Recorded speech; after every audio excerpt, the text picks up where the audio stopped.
Welcome back, everyone. I'm here with Questlove, director of Summer of Soul. Happy to have you. Congratulations on such a great film. Thank you. Thank you. Thank you so much. Well, I'm happy that you like it. I loved it, actually, and I have lots of questions, and it took me so many places. But I want to start by asking you, when did you first hear about the Harlem Cultural Festival? Okay, so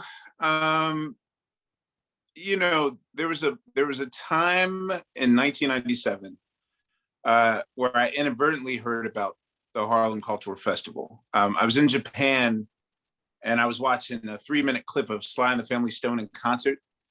But because of kind of my knowledge of festivals and whatnot, I know that in the 60s, whenever, you know, like festivals, we're just now catching up 50 years later with festivals, what the world's been way ahead of us on. So over in Europe, there were always festivals. Like we really didn't start in the States with festivals till like 91, 92. So that said, I just naturally thought I was looking at a 3-minute Sly and the Family Stone clip from like some European festival I never heard of. Based on the font of the word festival, I thought, okay, that has to be like Sweden or Switzerland or something like that. I was guessing. But it really wasn't until I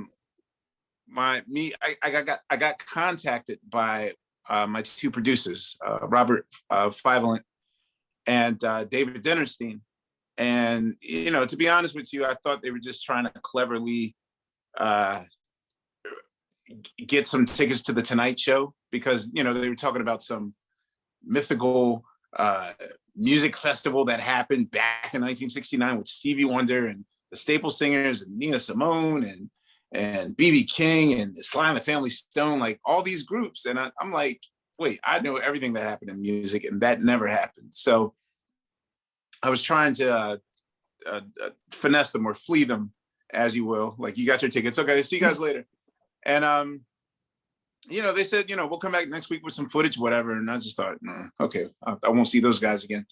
And they came back and what they showed me absolutely blew me away. And that's when I realized in around 2017 that this was serious, real serious.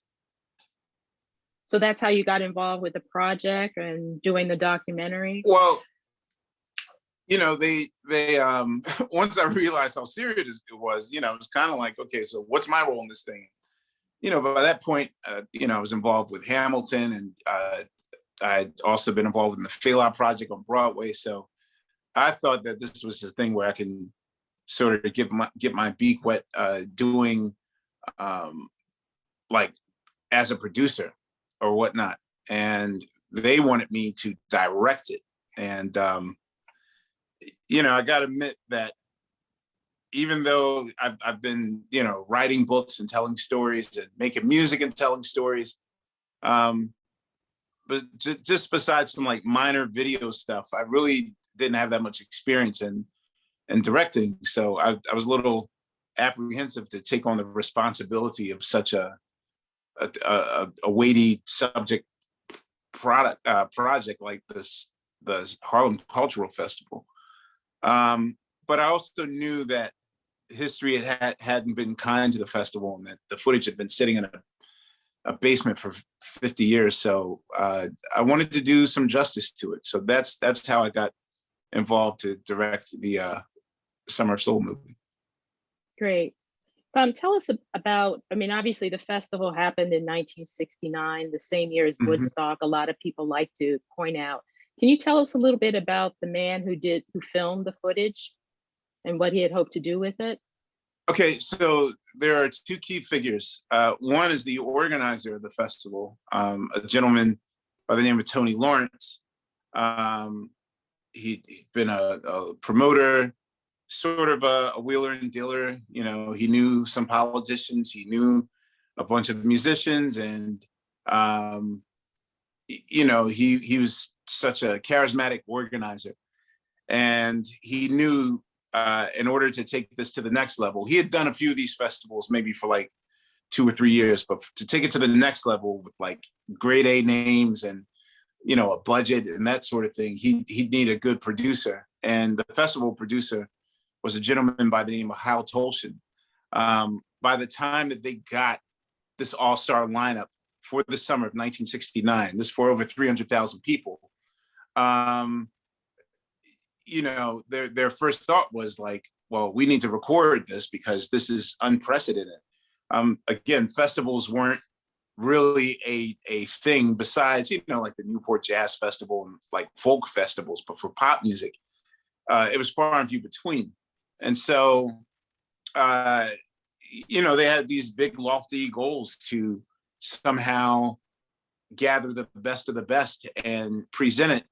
And one of the sad things we found out was that, besides besides performing the task of keeping people from rioting in 1969, just like they did a year before, when Martin Luther King passed away. Besides that, I mean, that was pretty much in the city's eyes as, the only reason to throw this festival. Like there was nothing culturally significant or importance of note. So I'll say that Hal Tolshin had kind of a hard time trying to sell this idea to people. And even long after Woodstock found a home, he said that he still got resistance that, this doesn't have an audience and it won't make money. It's a waste of money. Talented people, but won't be anything important. And so I guess he resigned sort of a little over a decade later, resigned to kind of try to make something happen. And there it sat in the basement until my producers, Robert Feivelin and David Dinnerstein, finally got the rights to the project to make it happen. So you have the footage, you're taking on the role of director. How much footage was there actually? Okay, as far as like actual usable footage, I'll say that we had a good 40 hours of just pure entertainment, and that's covering all 6 weekends, with the exception of the very last weekend. And the weird story behind that was, because it was just a local New York act, and they were young, it didn't seem not worth recording. It's just that the TV camera crew people had to work on a pilot for a brand new show called Sesame Street the following day. Okay. I wonder how that went. Yeah. But the other irony of it all was that the local teenager that they were supposed to record and didn't actually wound up being on Sesame Street when that pilot episode, and his name was Luther Vandross. So oh wow. It was like, wait a minute. It's all that was Luther Vandross's first public performance? Really? 17-year-old Luther Vandross? So yeah, we missed Luther Vandross, but there was over 40 hours of footage, and because of the sensitive nature of how that particular film back in '69 was, it took about 5 months for us to restore and bake and sort of brush through every frame so that it wouldn't be distorted or anything. So I guess during that 5 months off is when we started to craft what kind of story we wanted to tell, and also who should we get to sort of interact with us as talking heads and whatnot. And then once the footage came, the story just started unraveling itself. Mm-hmm. Mm-hmm. So you didn't come in with any preconceived vision, you just kind of let it evolve naturally? Or yeah, well, in the very beginning, I sort of weighed my options, and I'll say that at the time when we first started looking at the footage, the Aretha Franklin documentary had just come out, Amazing Grace. mm-hmm. And I thought it was really bold for Sidney Pollack to kind of present the performance in a way that there was no context to it. So you weren't interrupted by talking heads or someone's opinion on this or that or what was happening. So at first it was like thoughts of should we also take that same approach? But the question that was always burning inside of me was why, if 300,000 people saw this performance, why was it even deemed worthy to preserve, just as Woodstock was able to. So there was a lot of sort of searching under the hood that I wanted to do, that wouldn't allow this just to be a across the board music performance. And not to mention the timing, during this 2-year period, the parallels between the Black Lives Matter movement and what was happening politically in our country. It was literally mirroring what was happening 50 years ago, which caused this concert to happen in the first place. So that sort of gobsmacked me that we do have to show context. The context is really great. I knew about the festival. I think when I started at the Smithsonian, someone called me to tell me about it, and I can't remember who. But I came in just thinking I'm going to see these great performances, but actually it was a snapshot of history and where we were at a particular moment in time. And it really points to the significance, to talk about that transition in the 60s and on the great legislation, but at the same time, at the cusp of 1969, if you go into communities, there's still poverty, despair, and Nixon has just been elected. People are Vietnam, the assassinations of Malcolm X in 65, King, Kennedy. So, it was really palpable to feel what was going on and have that illuminated. And it also resonated for what was going on here. I'm really taken about the interviews you were able to do with attendees. Can you talk a little bit about that process, how you located people? Yeah, and during the Summer of Soul movie, I'll say that finding attendees, it was kind of a risky task, simply because this happened over 50 years ago. So, if you're dealing with someone now who's in their mid 50s or early 60s, they were probably between the ages of 5 and 10 back then. So you sort of ran the risk of not knowing if their memory would be clear about it or not. And then, of course, on the other hand of the spectrum, some of our way older attendees who were like in their 20s during this period, kind of had the same situation as well. Like, well, might remember, might not remember. Those were concerns. But, when our very first interview was the gentleman, Musa Jackson, who was 5 years old at the time. And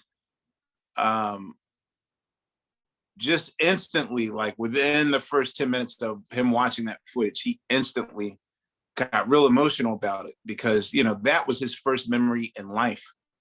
And because there was no documentation of it, as the years go by and the decades go by, memory is a little spotty. Did it happen the way that I thought it was? Like he sort of told us beforehand everything that he remembered as a 5-year-old. And just to watch the validation of something that he hasn't seen in like 56 years just overtake him like that. It was happening all the time. I mean, it happened that way with Ethel Beatty. It happened with Merlin McCoo and Billy Davis Jr. For me, it was to me, that was the highlight. It was almost therapeutic just to see them watch and see that validation, and to get that confirmation that they were a part of something amazing. There are a couple of things that struck me are very important in learning this story and about this concert. Someone has said, and I can't remember who, 1969 was the pivotal year where the Negro died and Black was born. Yeah. How does the festival really capture that? It's a transition moment, because just 4 years before, everybody's in suits and pressed hair and all that kind of stuff. In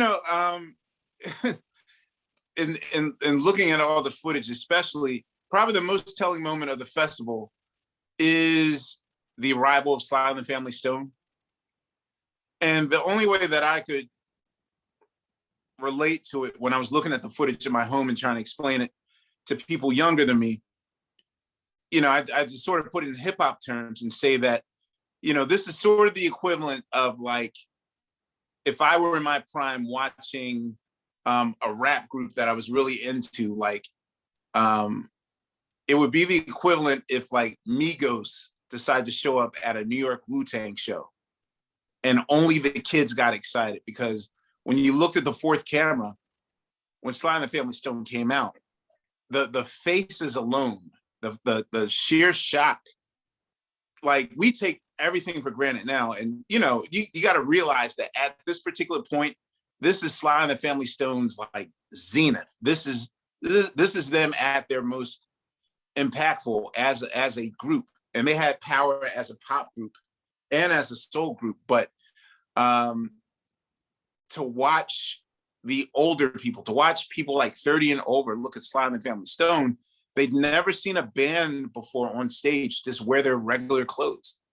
Like that was controversial. Like, wait a minute, where's their tuxedos at? So they're looking like, oh God, and they're from the Bay Area. So there's the whole hippie counterculture thing going on with the fringes and all that stuff. And they're just looking at them like aliens. Meanwhile, the kids are like, this is our stuff, like that sort of thing. And to literally watch that performance and watch the faces of like the confused and what are they?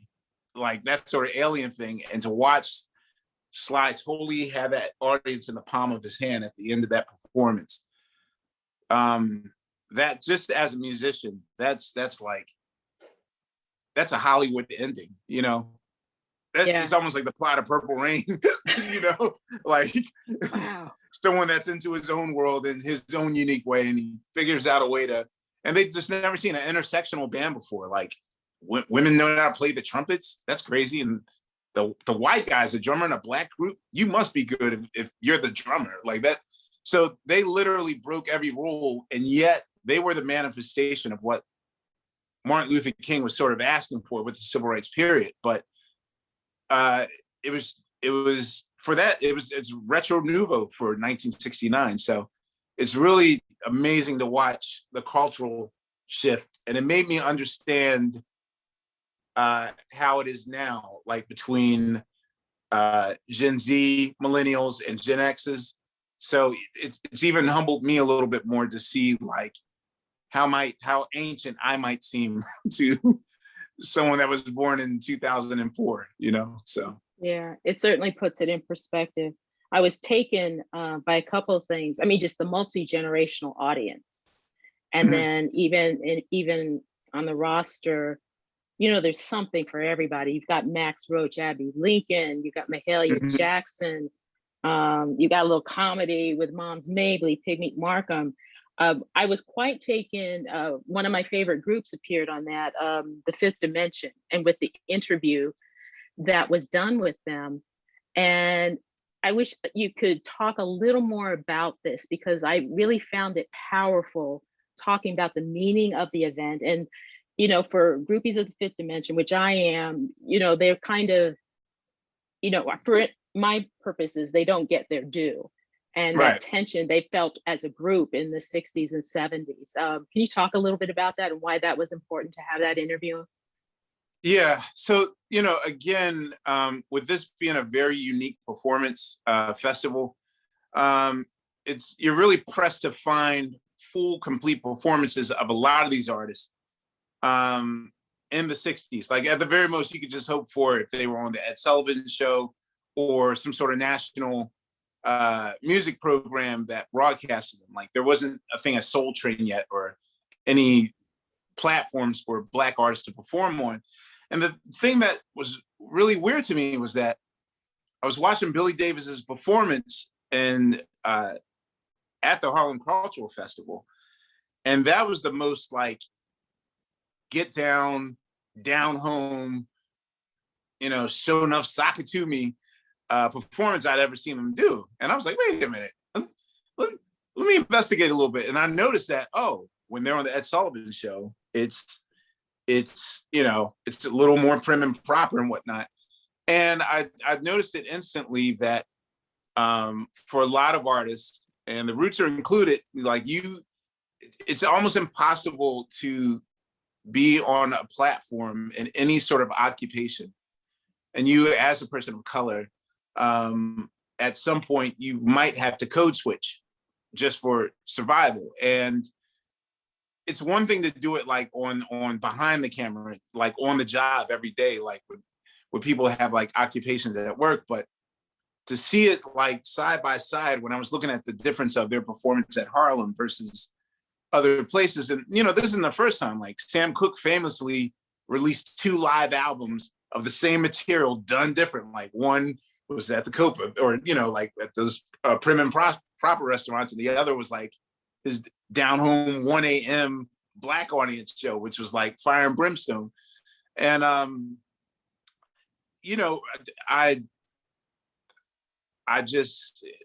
don't know. I just felt like it was important, because I too was an extremely big fan of the Fifth Dimension and Billy Davis and Marilyn McCoo in the 70s. They had a variety show and all those things. So I had a lot of questions socially about the event, but I also just had a lot of questions. Just the musician in me and the entertainer in me wanted to know, did you have the same problems that I had to navigate through in my performing life? Like, one night you are doing a show with Wu-Tang Clan, the Fugees, and the next night you're doing a show with System of a Down or like the Foo Fighters, and you got to almost readjust for that audience. And so I just wanted to basically just ask some questions as a working musician to someone that was in a generation before me, to see what it was like for them. And I say that for the end of the interview, and it was really powerful. So a lot of that was just us casually talking about just them in general as entertainers. Yeah, I think it was really important to hear. I'm getting the time mark, but I have one other question, and then we'll kind of wrap things up. Okay, I have 2 other questions. Sure. I wanted to, I think about then and now, and you mentioned how there's a lot of resonance of what's going on today.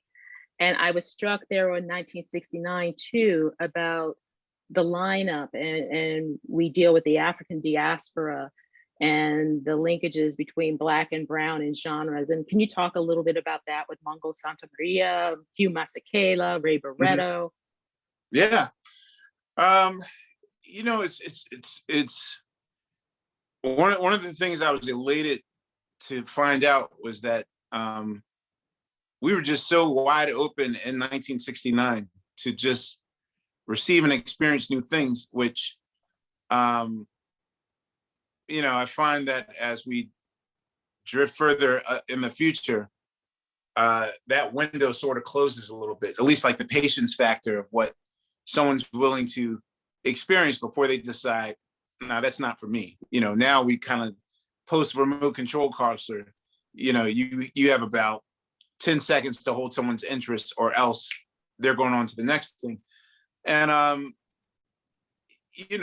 with Ray Barretto especially, that opened up the door to a lot of people, when they tend to think of Harlem, they don't necessarily think of Spanish Harlem.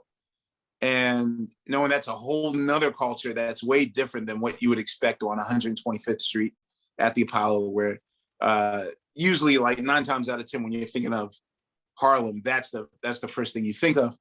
And so to get perspectives of other cultures that were also part of Harlem was important. Not to mention just with more of, well, not Pan-African, but more with us being global. That to me was also important to note, and to show like the amount of non-American Black acts that performed at the festival, and how glorious and amazing they were, especially with Hugh Masekela, with his whole story. I'll say that one of the one of the interviews that I really regret that we really didn't get to explore because of COVID. The story of Hugh Masekela is, Harry Belafonte was his sponsor. And he's the one that brought him to the United States and told him, leave South Africa, come to London and study. And then when you're done with London, come to America. And Harry really got him on his path of being an activist and using his music for, really to amp up his political action. And so, unfortunately, right smack dab in the middle of March 20, we lost Harry Belafonte's interview, lost the chance to interview him, but still, I feel like Hugh Masekela's story still rings strong in the presence of people who weren't born here that also took a role in sort of activating the people, if you will. Yeah, a great sense of solidarity. And as someone said, we need to feel like family. So my last question for you, your best hopes, or what would you like people, audiences to walk away from this knowing or understanding or wanting to learn more about? Man, this is not false modesty. A lot that's happening with this film already is just really unprecedented. I went into this with just a labor of love for music and for telling stories and really like saving our history, because Black erasure was such a prominent part of this almost not happening. And I'm just glad that I caught the world's attention. The fact that the people that have seen it thus far, like, showed their kids and whatnot. That I can't even imagine that this would be a vehicle for like the whole family to share. I'm just, again, I just wanted to do a really good job and make it a passion project, and I thought it'd be like a little niche sort of secret thing that I did, like that one time I did an art house film documentary. But I want people to walk away feeling tall and knowing that their story is important, no matter who says that this is worth it or not worth it. Like, we have to know our magic. We have to know our power. And I hope that people will really receive that. One thing struck me as the film ended, I thought, how powerful it would have been if the rest of the country could have seen it at that time. Can you imagine? So I just finished, it took me a second to really like, I feel like reading Prince's autobiography or finishing it would have been a thing where I was like, okay, I'm now resolved to the fact that he's no longer with us. Like, I had that book for the longest, but didn't want to go through it because I was like, okay, these are his last words. But he tells a really amazing story about bonding with his dad and what really got him hooked musically. And what that was Woodstock. He talks about his dad taking him to Woodstock and how that transformed him. He was 11 years old in the movie theater watching this film, and he knew that was his calling. Now, for a person like me who was born 2 years after the fact, being born in the same year as a vehicle like Soul Train, which was just as transformative in bringing me to music and my passion with music. After I finished this, I too wondered if a film of this caliber had come out in 1970, 1971, how much of a sea change that could have been for us as a people, because Woodstock defined a whole generation. Like, there's still people that mention, like, what were the late 60s like? You tend to think like, it was the summer of love, and everyone was peaceful and flowers and hippie. And it's really like that. Woodstock was the greatest PR vehicle that the summer of love had, to represent itself. And I almost feel as though that could have been the same for us. But I also feel as though the footage is powerful enough to actually work for us still 50 years after the fact. So Absolutely. yeah. Absolutely. Well, thank you. Thank you for directing this and bringing it to the rest of us. I think it's going to be very powerful, not for only the people who were around at that time, but for the rest of us around today. And there's a lot to learn from and take pride in. Well, thank you. Congratulations. I appreciate it. Thank you. And I can't wait to visit the museum again. I miss it so much. We're open. I can't wait. We'll see you again soon.